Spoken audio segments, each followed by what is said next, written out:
Hi everyone, welcome to my channel. இன்றைக்கி நாங்கள் வீடியோவில் பீஃப் கறி ஆக்க போகிறோம். அதுவும் கொஞ்சம் கூட டிஃப்ரெண்ட்டாக நல்ல டேஸ்ட்டோடு செய்ய போகிறோம். எப்படின்னு சொல்லி பார்க்குறதுக்கு வாங்க வீடியோக்குள்ளே போவோம். நான் 1/2 கிலோ அளவுக்கு பீஃப் எடுத்து அதை க்ளீன் பண்ணி மஞ்சள் போட்டு நல்லாவே கழுவி எடுத்திருக்கிறேன். இப்போ இதில் 2 பெரிய சைஸ் வெங்காயத்தை பொரித்து சேர்த்திருக்கிறேன். இதோட கொஞ்சமாக கருவேப்பிலை ரம்பை, 5 பச்சை கொச்சிக்காய், ஒரு பெரிய தக்காளியும் வெட்டி சேர்த்திருக்கிறேன். அடுத்து இதில் 1 டேபிள் ஸ்பூன் அளவுக்கு இஞ்சி பூண்டு பேஸ்ட் சேர்த்துக்கோங்க. இதோடவே பட்டை, 3 கிராம்பு, 4 ஏலக்காய் சேர்த்திருக்கிறேன்.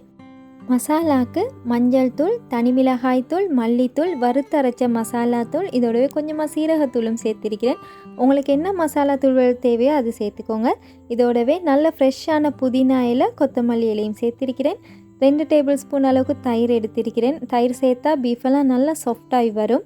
இதோடவே பட்டரும் எடுத்திருக்கிறேன். நெய் இருந்தால் சேர்த்துக்கோங்க. அதே மாதிரி தான் தேசிக்காய் சாறு இருந்தால் சேர்த்துக்கோங்க. ஒரு பாதி இல்லாட்டி ஒரு தேசிக்காய் சாறு சேர்த்துக்கோங்களே, நல்ல டேஸ்ட்டாக இருக்கும். இப்போ இதை நல்லாவே மிக்ஸ் பண்ணி நாங்கள் பீஃபை மெரினேட் பண்ணிக்கிற வேணும். இதோடவே தேவையான அளவுக்கு உப்பும் சேர்த்துட்டு நல்லாவே மிக்ஸ் பண்ணி ஓவர் நைட் அப்படியே வைக்கிறீங்கன்னாலும் சரி, அப்போ இல்லாட்டி குறைஞ்சது ஒரு 2 ஹவர்ஸாவது மெரினேட் பண்ணிடுங்க. அப்போ தான் அந்த உப்பு புளி எல்லாமே பீஃபோடு சேர்ந்து பீஃப் நல்ல ருசியாக இருக்கும். நான் 2 ஹவருக்கு மட்டும்தான் பீஃபை மெரினேட் பண்ணுறதுக்கு வச்சுருந்தேன்.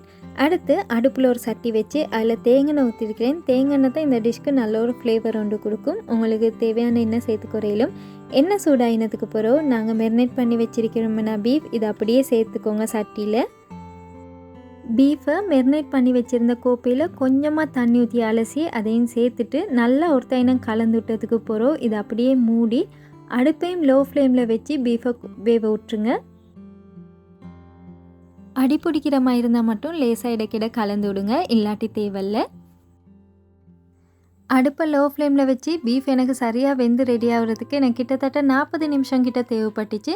இந்த மாதிரி கிரேவியோட உங்களுக்கு தேவைன்னா இந்த ஸ்டேஜில் ஸ்டவ் ஆஃப் பண்ணி குறையலும். ஆனால் நான் இதை விட இன்னும் கொஞ்சம் கிரேவியை வற்ற வச்சு எடுக்க போகிறேன். அப்போ தான் இன்னும் கொஞ்சம் கூட டேஸ்ட்டாக இருக்கும்.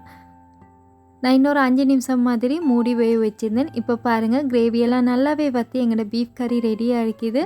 உண்மைக்கும் சொல்லப்போனால் அவ்வளோ டேஸ்ட்டாக இருக்கும். இதில் எல்லா ஃப்ளேவருமே சேர்ந்து அவ்வளோ நல்லா இருக்கும். நீங்களும் செஞ்சு பாருங்கள்.